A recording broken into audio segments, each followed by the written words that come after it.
નમસ્કાર, શો ટાઈમમાં આપનું સ્વાગત છે. ભાવનગરના કુંભારવાડા માઢિયા રોડ પર આવેલ ડેલામાંથી ₹5.5 લાખની કિંમતની મેટલની ચોરી કરનાર 3 શખ્સની બોરતળાવ પોલીસે ધરપકડ કરી હતી.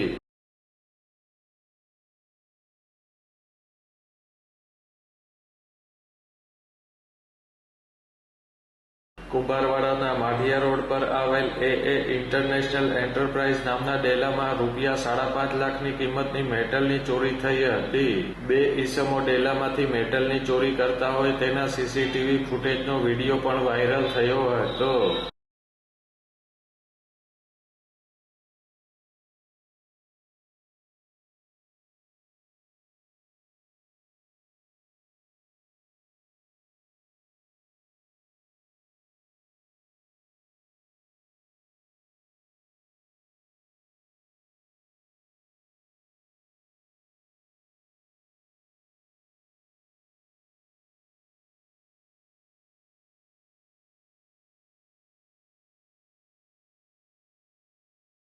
આ બનાવ અંગે ડેલાના માલિક વસીમભાઈ આઢિયાએ પોલીસ ફરિયાદ નોંધાવતા બોરતળાવ પોલીસે ચોરી કરનાર રાહુલ રમેશભાઈ સોલંકી, રાકેશ બાબુભાઈ ટેભાણી અને અશ્વિન પ્રતાપભાઈ બારૈયાની ધરપકડ કરી કાયદેસર કાર્યવાહી હાથ ધરી હતી.